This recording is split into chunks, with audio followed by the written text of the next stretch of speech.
ये बोल रहे क्या सुनाई नहीं दे रहा। ब्रो मत बोल मेरे को भाई नहीं तेरा। बोला आएगा टाइम नहीं मेरा, अब टॉप पे बैठा मैं दिखाई नहीं दे रहा। जब पूछे कौन है best, it's me I guess. जब पूछे कौन obsessed, it's me I guess. ये गाना तो आप लोगों ने जरूर सुना होगा, पर इसका मतलब, रियल मीनिंग आप अपनी एजुकेशन में कैसे लगा सकते हो, इस वीडियो में आपको बताऊंगा। और साथ ही साथ गाइस, श्रम मॉडल ऑफ कम्युनिकेशन भी बता दूंगा। Hello and welcome to the platform guys, this is your faculty. देख रहे हो, नाम भी भूल जा रहा हूँ। नाम नहीं है मेरा, ये इंग्लिश में बोलना पड़ता है। This is your faculty your educator Anshuman Singh. Let's begin with the studies. तो शुरू करते हैं दोस्तों। पहला मॉडल जो आज हम पढ़ेंगे, और आखिरी मॉडल जो आज हम पढ़ेंगे। इससे पहले कई सारे मॉडल्स हो चुके हैं, बार बार वही चीज रिपीट नहीं करूंगा। प्लेलिस्ट बनी हुई है, उस पर जाकर आप देख सकते हो। So let's begin with the model, ठीक है।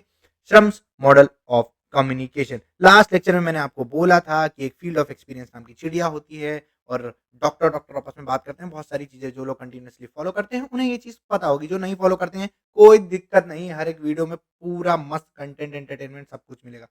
आइए सबसे पहले जान लेते हैं भैया, ये आदमी कौन है। कौन है ये सुंदर सा आदमी। बिल्कुल, आदमी हमेशा सुंदर ही होता है बेटे।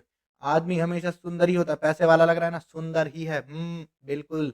तो विल्बर श्रम कौन थे। कौन थे भैया। ओ छोटू, क्या पूछ रहे हो, विल्बर श्रम कौन थे। यहाँ जितने लोग वीडियो देख रहे हैं इनको भी नहीं पता विल्बर श्रम कौन थे। ये बस आए हैं क्योंकि इनको आंसर जानना है। A well known communication theorist. इससे ज्यादा इसके बारे में जानने की कोई जरूरत नहीं है तुम्हें। कोई भी जरूरत नहीं है कि ये भाई साहब का जन्म हुआ था, इनका ये भाई साहब ने क्या किया था क्या नहीं किया था। जो कुछ भी आपको पढ़ने की जरूरत होगी वो मैं आपको बता दूंगा। इनके बारे में इससे ज्यादा जानने की जरूरत नहीं है। इनके मॉडल के बारे में डिटेल में जानने की जरूरत है। तो आइए इनके मॉडल की तरफ चलते हैं। विल्बर एंड श्रम मॉडल। मॉडल क्या कहता है गाइस। मॉडल कहता है कि एक सोर्स होगा, वहां से कोई एक मैसेज जाएगा, ठीक है। वो पहले इनकोड होगा। ये शायद मैंने आपको ये पढ़ाया है। इस तरीके का मिलता-जुलता मॉडल मैंने आपको कहाँ पढ़ाया था, कमेंट सेक्शन के अंदर बता दो। जहाँ पे एक सोर्स होता था, फिर एक एनकोडर होता था, फिर मैसेज होता था, फिर वो डिकोड होता था, और फिर उसके बाद डेस्टिनेशन पे पहुँचता था। व्हाट्सएप का एग्ज़ाम्पल दिया था मैंने आपको, याद करो। व्हाट्सएप का एग्ज़ाम्पल मैंने आपको दिया था, सुमित नाम के बंदे का एग्ज़ाम्पल दिया था। सारी चीज़ें समझाई थी। मेरे को कमेंट सेक्शन में बताना जो लोग रेगुलरली फॉलो करते हैं। चलिए ये इस मॉडल के ऊपर आते हैं।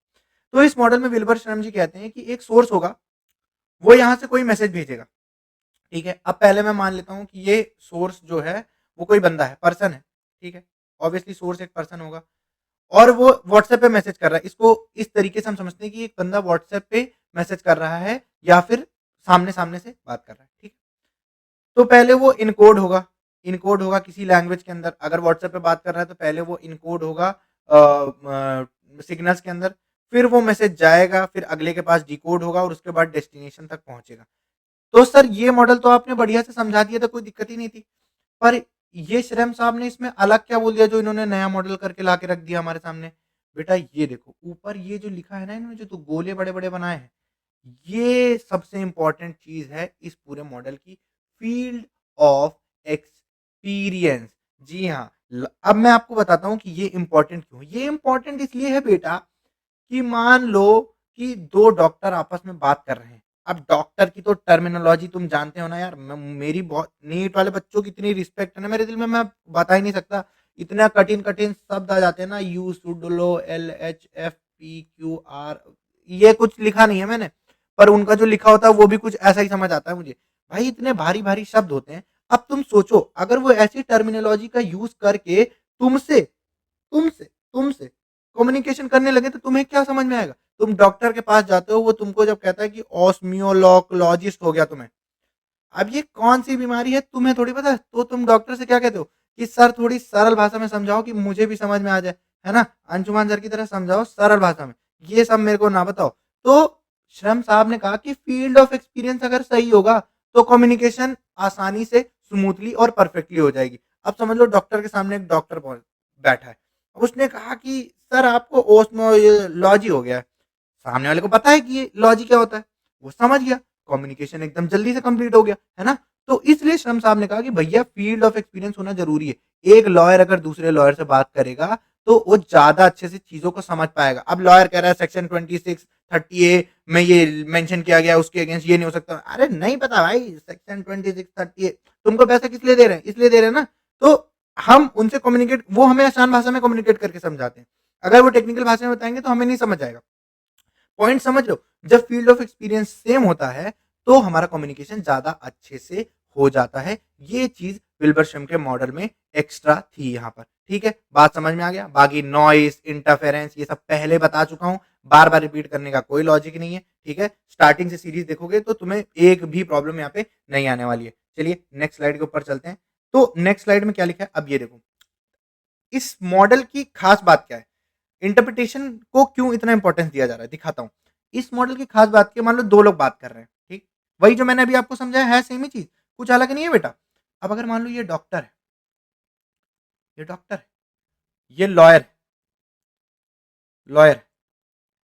अब इन दोनों के बीच में अगर जनरल कन्वर्जेशन होगी तब तो कोई प्रॉब्लम नहीं, अगर जनरल कन्वर्जेशन होगी तब तो कोई प्रॉब्लम नहीं है।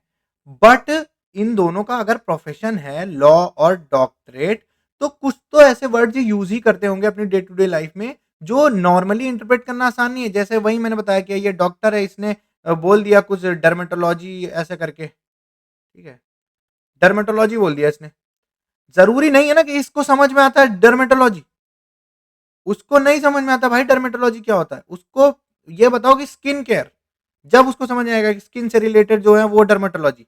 तो अगर फील्ड ऑफ एक्सपीरियंस यहाँ पे बराबर होता, जैसे मान लो सेम दोनों डॉक्टर आ गए, ये भी डॉक्टर आ गया और ये भी डॉक्टर आ गया, अब ये भी डॉक्टर आ गया, तो जब ये भी डॉक्टर हो गया तो ये इसको मैसेज भेजेगा, ठीक है, ये यहाँ पे डिकोड करेगा, उस मैसेज को इंटरप्रेट करेगा अपने ब्रेन के अंदर, और उसके बाद एनकोड करके ये अपना मैसेज भेजेगा, ठीक है, और यहाँ पे फीडबैक भी जाएगा मैसेज के साथ साथ, फिर ये इसको डिकोड करेगा और ये साइक्लिक पूरा प्रोसेस यहाँ पर चलता रहेगा।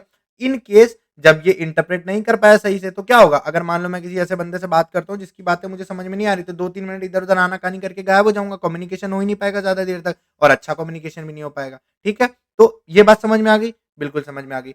अब अगर कोई मॉडल बना है तो सीधी सी बात है उसका क्रिटिसिज्म भी होगा, क्रिटिसिज्म होगा ना। तो सबसे पहले यहाँ पे मैं पॉइंट्स रिमेंबर में तुम्हें बता देता हूँ कि जब भी कभी इस मॉडल का नाम आएगा, आप सिर्फ एक चीज याद रखना, फील्ड ऑफ एक्सपीरियंस। अगर 10 सवाल इस मॉडल से पूछे जाएंगे ना, तो 9 बार यही पूछा जाएगा कि फील्ड ऑफ एक्सपीरियंस के आस इर्द गिर्द क्या होता है, रिलेटेड क्या होता है, किस में आता है, यही सब पूछा जाएगा, इसके अलावा नहीं आएगा। क्रिटिसिज्म पूछ सकते हैं, इनको क्रिटिसाइज किया गया कि instability to deal with complex level of communication. क्यों बोला गया, क्योंकि इन्होंने सिर्फ दो ही लोगों के बारे में बात करी, मतलब ये एक तरीके से इंटरपर्सनल कम्युनिकेशन को ज्यादा फेवर करता था मॉडल। क्यों इंटरपर्सनल को, क्योंकि देखो एक बंदा है वो किसी दूसरे बंदे से बात कर रहा है, इन्होंने जनरली मास कम्युनिकेशन के बारे में तो कोई बात नहीं करी, दो लोगों के बीच में कम्युनिकेशन के बारे में ये मॉडल था। तो इन्होंने कहा कि ये कॉम्प्लेक्स लेवल ऑफ कम्युनिकेशन, मतलब जब ज्यादा लोगों को कम्युनिकेट करना होगा, 4-5 लोग कम्युनिकेशन में होंगे, तो उस जगह पे ये फेल हो जाएगा। ये इसका क्रिटिसिज्म दिया गया। देखो दो डॉक्टर की मैंने फोटो लगा दी है यहाँ पर, इन दोनों का कम्युनिकेशन अच्छा हो रहा है, ठीक है, क्योंकि दोनों डॉक्टर हैं, और इसलिए भी अच्छा हो रहा है क्योंकि एक लड़का है और एक लड़की है। ये तो बहुत ही इंपॉर्टेंट होता है भाई, क्योंकि 100% एफर्ट लगा देता है फिर लड़का, ठीक है, पर इस पे ध्यान नहीं देना, जो इसके ऊपर समझाया था ना उस पे ध्यान देना गाइस, ठीक है। ये मॉडल आपका यहीं पे खत्म होता है। अब इस मॉडल के अंदर आपने क्या क्या सीखा, इस मॉडल के आपने अंदर सीधे सीधे ये पूछा कि भाई फील्ड ऑफ एक्सपीरियंस इंपॉर्टेंट है, फील्ड ऑफ एक्सपीरियंस। और उसके बाद दूसरी चीज क्या सीखी आपने, दूसरी चीज आपने ये सीखी कि भाई ये मॉडल जो है वो बेस्ट काम करता है इंटरपर्सनल कम्युनिकेशन के लिए, इंटरपर्सनल पर्सनल कम्युनिकेशन के लिए। और तीसरा आपने क्या सीखा, तीसरा आपने ये सोचा सीखा कि जो श्रम साहब थे उन्होंने ये मॉडल दिया था, ठीक है, श्रम साहब ने मॉडल दिया था। ये मॉडल यहीं पे खत्म होता है। इसी तरीके सारे मॉडल मैं आपको कराऊंगा, उसके बाद थ्योरीज भी कराऊंगा, उसके बाद और भी बहुत सारी चीजें कराऊंगा। और जो मैंने आपको स्टार्टिंग में बोला था, जो मैंने आपको स्टार्टिंग में बोला था कि इस चीज का मतलब बताऊंगा, जो मैंने स्टार्टिंग में गाना आपको सुनाया था।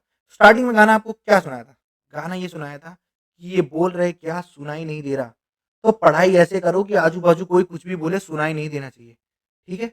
ये बोल रहे क्या सुनाई नहीं दे रहा, ब्रो मत बोल मैं कोई भाई नहीं तेरा। कोई भी दोस्त तुम्हारा फोन करके बोले ब्रो चल भाई पार्टी करने चलते हैं, बोल ना ब्रो मत बोल मैं कोई भाई नहीं तेरा, ब्रो मत बोल, ठीक है। और उसके बाद क्या था, ये बोल रहे क्या सुनाई नहीं दे रहा, ब्रो मत बोल मैं कोई भाई नहीं तेरा, बोला आएगा टाइम नहीं मेरा। कौन बोलता, रिश्तेदार बोलते भाई, रिश्तेदार बोलते, बोले आएगा टाइम नहीं मेरा। अब यहां तक तुम पहुंच चुके हो अपने लाइफ में, इस समय जब तुम तैयारी कर रहे हो ना, ये बोल रहे हैं क्या सुनाई नहीं दे रहा फॉलो करो, ब्रो मत बोल मैं कोई भाई नहीं तेरा फॉलो करो, ब्रो मत बोल मैं कोई भाई नहीं तेरा, और क्या था यार, ये बोल रहे क्या, सुनाई नहीं दे रहा, ब्रो मत बोल, मैं कोई भाई नहीं तेरा, आएगा टाइम नहीं मेरा। रिश्तेदारों ने बोल दिया आएगा टाइम नहीं मेरा, यहाँ तक हो गया है। अब जम के मेहनत करो आखिरी की 2 लाइन बोलने के लिए। आखिरी की 2 लाइन बोलने के लिए। आखिरी की 2 लाइन क्या है गाइस? आखिरी की 2 लाइन क्या है इस गाने की? आखिरी की 2 लाइन क्या है? टॉप पे बैठा मैं दिखाई नहीं दे रहा। जब पूछे है कौन है best, it's me I guess, it's you I guess, and you know you are the best. ठीक है? तो गाइस गाने तो तुम लोग सुनते हो, पर उससे अपने आप को मोटिवेट करा करो। ठीक है? खुद को मोटिवेट करो, पढ़ाई करो, और जब उस टॉप लेवल पे पहुंच जाओ ना, तब फिर ओन करो इस गाने को। जैसे ऋतिक सर और अलग सर जो पीडब्ल्यू में पढ़ाते हैं, पीडब्ल्यू के टीचर स्टार फैकल्टीज है, वो ओन करते हैं, उस तरीके से उस गाने को ओन करो। ठीक है? तो फिलहाल इस वीडियो में इतना ही, इस लेक्चर में इतना ही। मिलते हैं आपसे नेक्स्ट वीडियो में। अंटिल देन, जय हिंद, जय भारत।